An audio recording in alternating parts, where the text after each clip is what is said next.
Pascal Adams, a wealthy businessman in Lagos, was known for his charm and arrogance.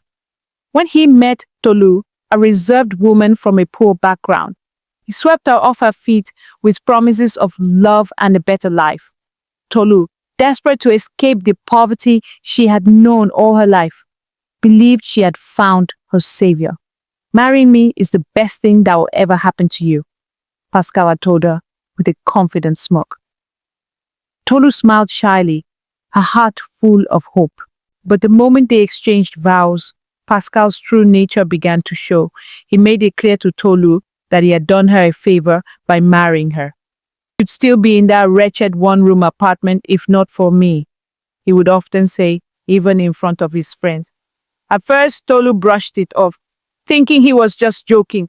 But as days turned into weeks, the insults became more frequent and more cutting. He forbade her from working, claiming, "A wife of Pascal Adams doesn't need to work. Stay home and take care of yourself." Tolu, who once had dreams of becoming a banker, watched her aspirations fade. She spent her days at home, lonely and miserable, while Pascal flaunted his wealth and flirted with other women. One evening at a dinner party, Pascal mocked Tolu in front of their guests. She had accidentally spilled wine on his expensive suit. Instead of quietly addressing the mistake, he shouted, "You can take the girl out of the village, but you can't take the village out of the girl." She whispered, "I'm sorry, Pascal." But he ignored her and stormed out. After the guests left, Tolu tried to apologize again, but Pascal snapped, "Just stay out of my way, Tolu. You're lucky to be here." Her heart broke a little more that night, but she told herself she had to endure for the sake of her marriage. Pascal found ways to remind Tolu daily that she owed everything to him. One rainy afternoon, she asked him for money to buy a new dress for church. He laughed mockingly. "New dress? For what? You don't even go anywhere important. Just wear that rag you call a dress," he said dismissively without looking up from his phone. "But Pascal, it's torn, and she began. But he interrupted her. "You think money grows on trees? By the way, do you know how many women would kill to be in your position?" Tolu nodded silently, her throat tightened as she held back tears. Pascal's infidelity was no secret. His mistresses often called Tolu to taunt her. "Your husband was with me last night. He says I'm everything you're not. Beautiful, classy, and educated." One of the women jeered over the phone. Tolu sobbed quietly after each call, her self-esteem crushed. When she tried confronting Pascal, he would wave her off with a smug grin. "Are you jealous?" he'd ask. "Maybe if you took better care of yourself, I wouldn't need other women. But you won't even let me work, Pascal. How can I afford anything for myself?"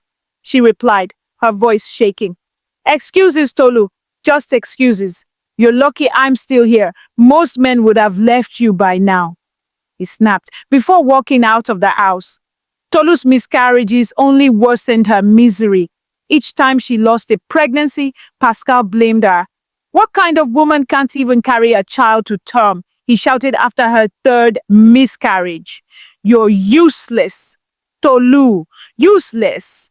She begged him to stop, tears streaming down her face. "Pascal, it's not my fault. I'm doing my best." "Your best isn't good enough," he barked, slamming the door behind him.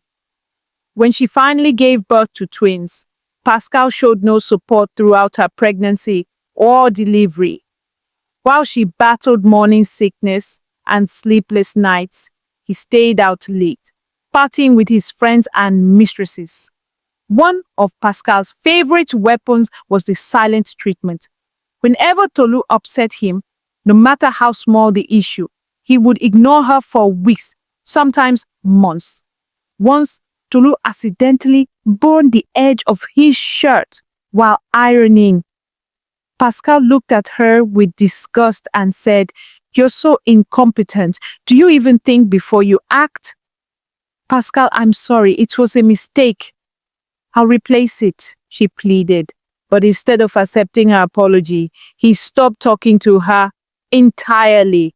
For 3 months, he stopped eating in the house, refused to respond to her greetings, and acted as though she didn't exist.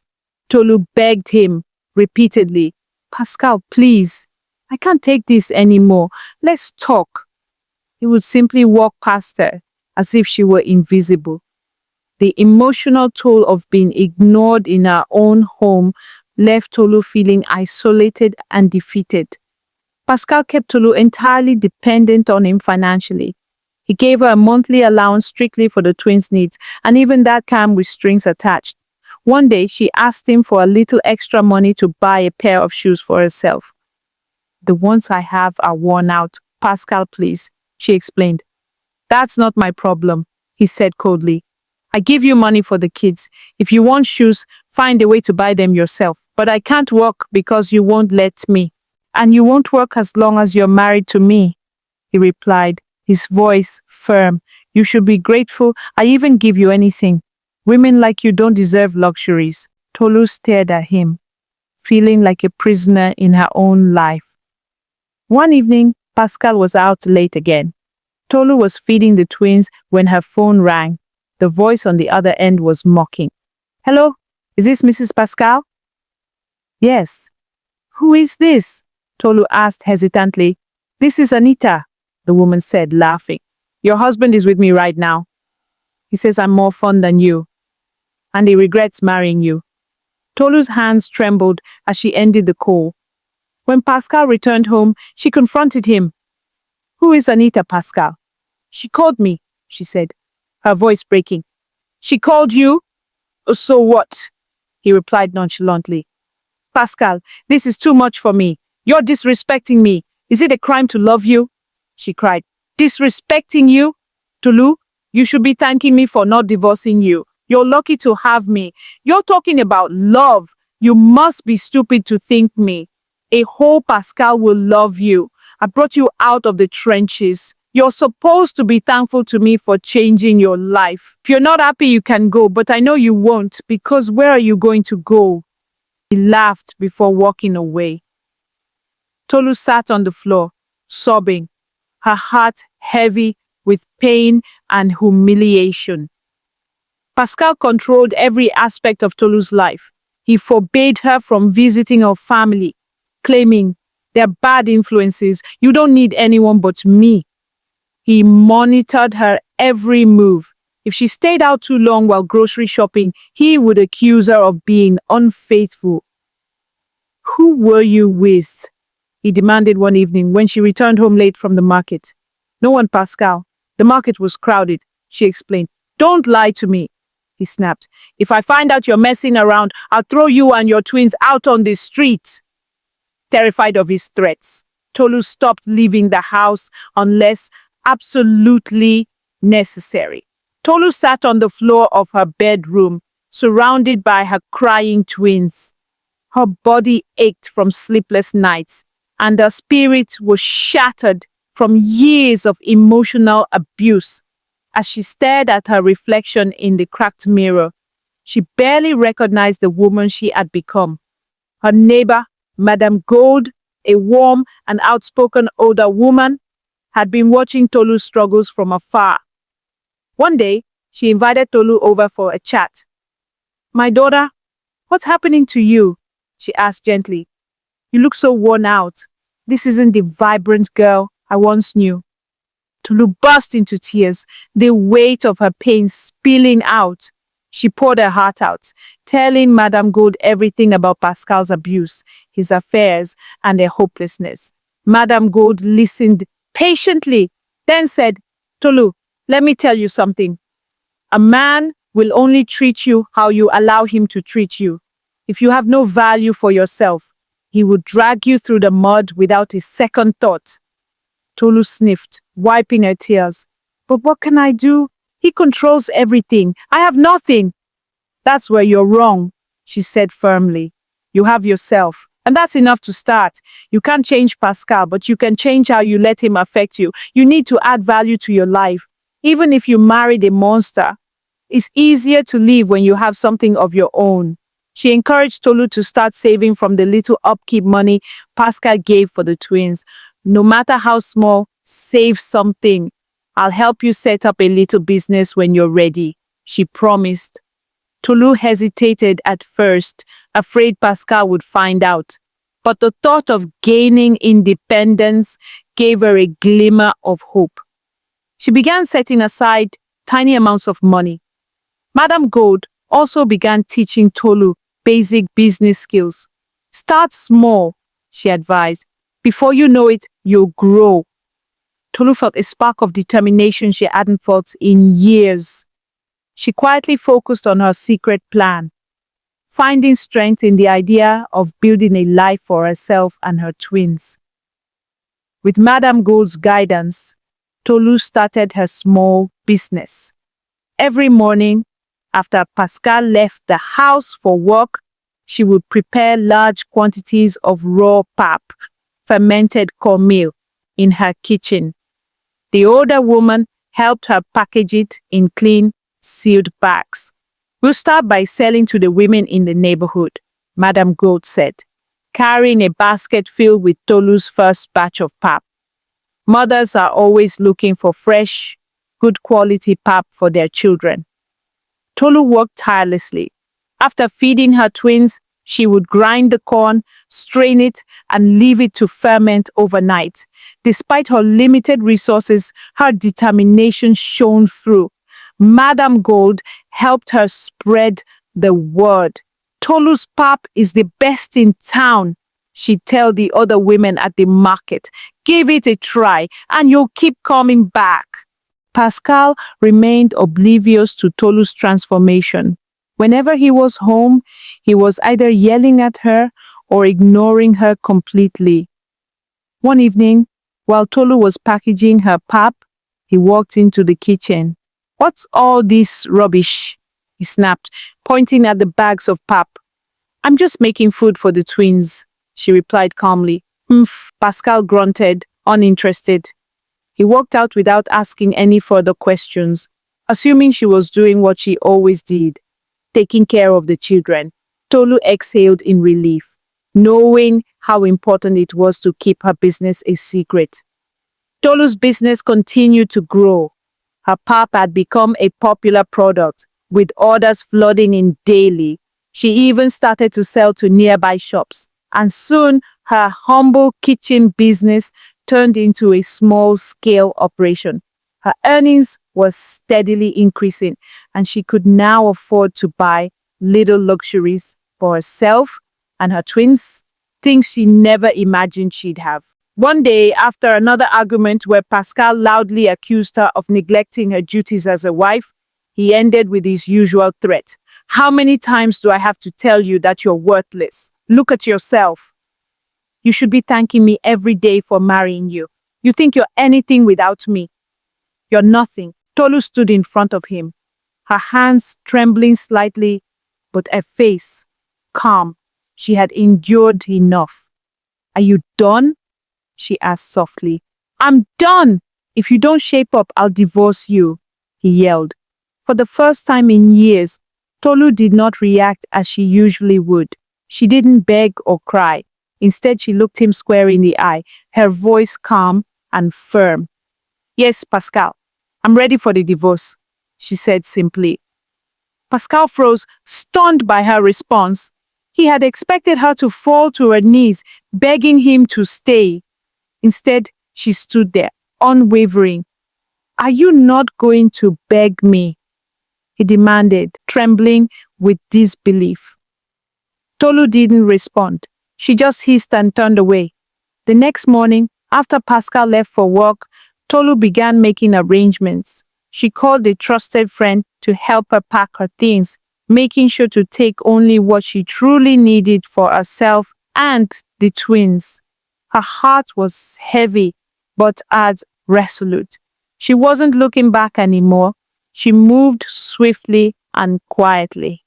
By the time Pascal came back that evening, the house was eerily silent. When he walked through the door, he froze. The house that once felt full of life now felt empty. "Tolu!" Pascal shouted, his voice rising with panic. "Where are you?"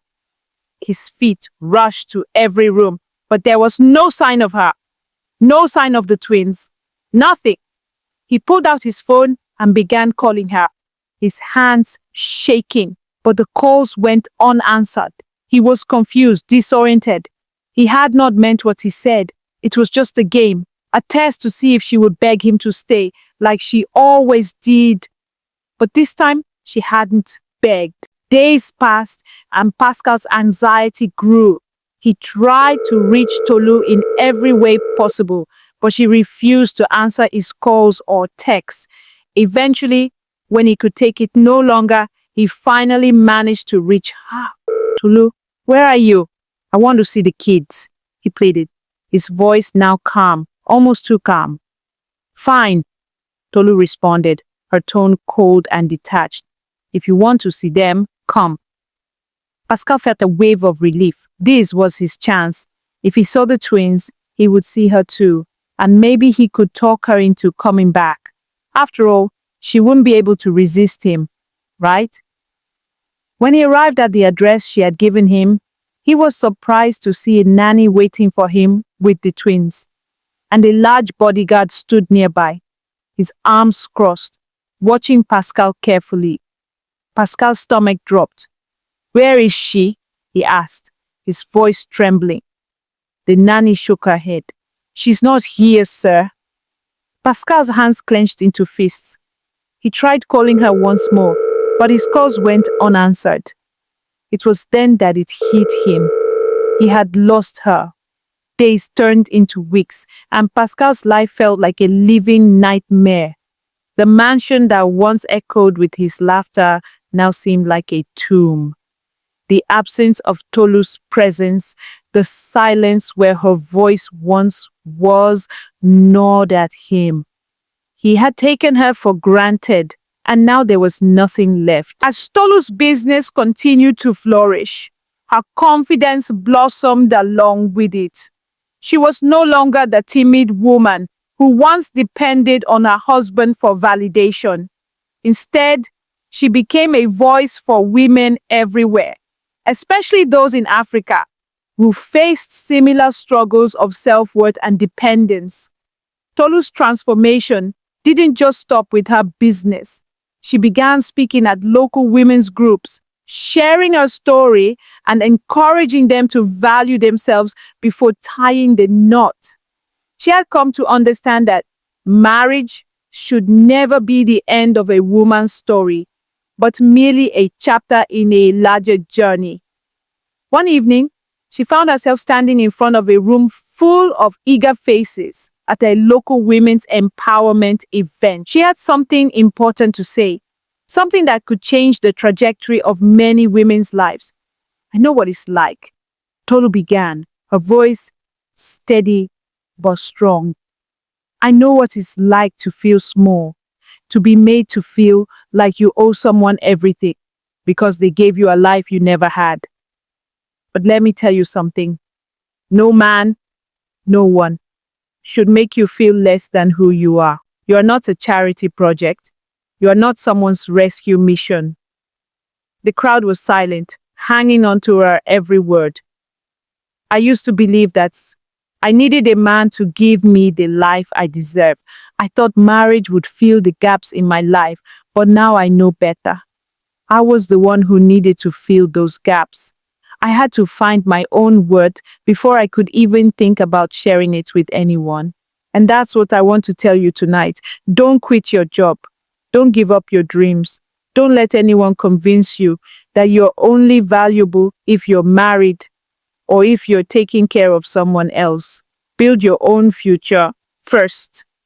The women in the room nodded, some wiping tears away, while others simply smiled with newfound hope. Tolu paused for a moment, letting her words sink in. She could feel the weight of her message, and she knew that every woman in the room could relate to at least a part of a story. When you enter a marriage, enter it as a whole person, not as someone trying to be completed by another. "I was once afraid to ask for more. I thought I should be content with whatever scraps I was given, but now I know that I am worth the whole banquet. And so are you. The room erupted into applause, and Tolu smiled, her heart swelling with pride. For the first time in her life, she felt like she was exactly where she was meant to be, helping other women realize their worth, just as she had.